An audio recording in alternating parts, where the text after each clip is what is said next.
रहमतुल्लाहि बरकातुहू। अजीज तुलबा तलबात, एक बार फिर से इस्तकबाल है आपका जेड के डिजिटल स्कूल में। आज हम देखेंगे जमात नौवीं मजमून उर्दू और ब्रिज कोर्स का प्यारे 22वां दिन। तो प्यारे बच्चों, आज का दिन है महारत और तसव्वुर पर मबनी, जिसमें हुस्न सलूक और अखलाकी कदरों के बारे में आपको मालूमात दी जाएंगी। आओ मालूम करें अजीज तुलबा, आज हम दरसी किताब के सबक नंबर 7 रानी केतकी का मुताला करेंगे। इस सबक में हम रानी केतकी की मुख्तसर दास्तान को बगौर सुनेंगे और उसके बारे में सवालों के जवाब भी देंगे। इस सबक के मुसन्निफ इंशाअल्लाह खान इंशा ने पूरी कोशिश की है कि इस दास्तान में अरबी और फ़ारसी अल्फाज न आने पाए। तो आइए जानते हैं, आओ अहलियत पैदा करें। सरगर्मी और तहरीरी महारत जमात हश्तम की दरसी किताब के हिस्से नसर के तहत सरगर्मियाँ ली गई है। प्यारे बच्चों, देखते हैं सबसे पहले इसमें क्या है। किसी देश में किसी राजा के घर एक बेटा था। उसे उसके माँ बाप और सब घर के लोग कुंवर उदेभान पुकारते थे। उसका अच्छापन और भला लगना कुछ ऐसा न था जो किसी के लिखने और कहने में आ सके। 15 बरस भर के ओने 16वीं में पाव रखा था। कुछ यूं ही उसकी मसें भीगती चली थी। प्यारे बच्चों, और जानते हैं इस कहानी के बारे में। एक दिन हरियाली देखने को अपने घोड़े पर चढ़कर अटखेलपने और लड़कपन के साथ देखता भालता चला जाता था। इतने में जो एक हिरनी इसके सामने आई तो उसका जी लोटपोट हुआ। लोटपोट होना यानी प्यारे बच्चों ज़्यादा खुश हो जाना, मचल जाना। उसने हिरनी के पीछे सभी को छोड़ छाड़ कर घोड़ा फेंका। भला कोई घोड़ा इसको पा सकता था? जब सूरज छुप गया और हिरनी आंखों से उजल हुई, तब तो ये कुंवर उदेभान भूखा प्यासा अंगराइया लेता हक्का बक्का होके लगा आसरा ढूंढने लगा। इतने में कुछ एक अमरिया ध्यान चढ़ी, इधर चल निकला तो क्या देखता है कि 40-50 औरतें झूला डाले हुए झूर रही है और सावन गातियां है। जो ही उन्होंने उसको देखा तो कौन कहकर चिंगार सी पड़ गई। प्यारे बच्चों, अब हम जानते हैं इस सबक के सरगर्मियाँ। सरगर्मी नंबर 1, एक जुमले में जवाब लिखिए। कुंवर उदेभान कौन था? सवाल नंबर 2, कुंवर उदेभान की उम्र कितनी थी? तो अभी उसकी उम्र 15 साल थी और वो 16 साल में वो कदम रख रहा था। और कुंवर उदेभान कौन था?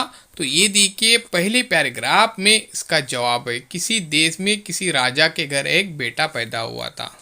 उसका नाम था कुंवर उदेभान। यानी प्यारे बच्चों, वो कौन होगा? बादशाह का बेटा, राजा का बेटा। कुंवर उदेभान आसरा ढूंढने लगा। कुंवर उदेभान आसरा इसलिए ढूंढने लगा था क्योंकि अब रात हो चुकी थी। कुंवर उदेभान सिंह ने अमरियों के पास क्या देखा? अब इसका भी जवाब प्यारे बच्चों मिलेगा। ये देखिए 40-50 औरतें झूला डाले हुए झूर रही थी आम के बाग में। आगे देखते हैं। इसका डैश और भला लगना कुछ ऐसा न था जो किसी के लिखने और कहने में आ सके।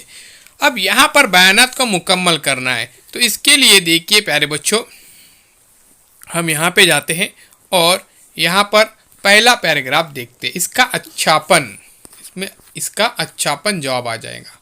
उसी तरह से उसने हिरनी के पीछे सबको छोड़ छाड़ कर डैश फेंका। आइए ढूंढते इसका भी जवाब। तो प्यारे बच्चों, ये देखिए घोड़ा फेंका, इस तरह से।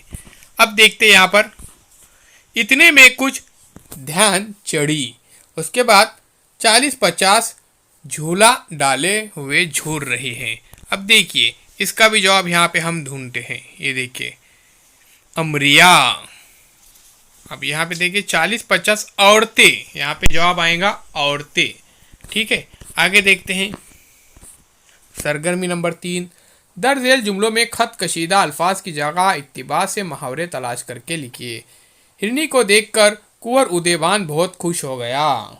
यानी अजीज तुलबा तलबात, यहाँ पे जवाब इस तरह से आएगा कि उसने हिरनी को देखा और वो लोटपोट हो गया। उसका जी लोटपोट हो गया। आगे देखिए, देखते ही देखते हिरनी गायब हो गई।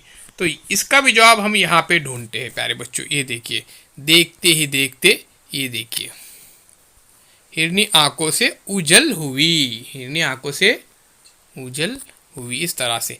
यानी यहाँ पर हमने सरगर्मियों के अंदर यहाँ पे पैराग्राफ में इसके जवाब ढूंढ लिए। इक्तिबास की रोशनी में जोड़ियाँ लगाए, राजा यानी बादशाह, माँ बाप, वालदेन, अच्छापन यानी नेकी, सूरज छुप गया यानी रात हो गई।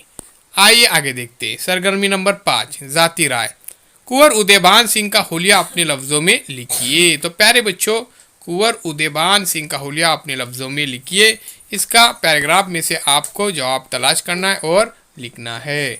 आओ मशकरे में देखते। जेल के मुहावरों को अपने जुमले में इस्तेमाल कीजिए। टपक पड़ना, जी लोटपोट होना, बोलिया टोलिया मारना, उजल होना। तो यहाँ पर क्या करना है, इसका इस्तेमाल करना है जुमलों में।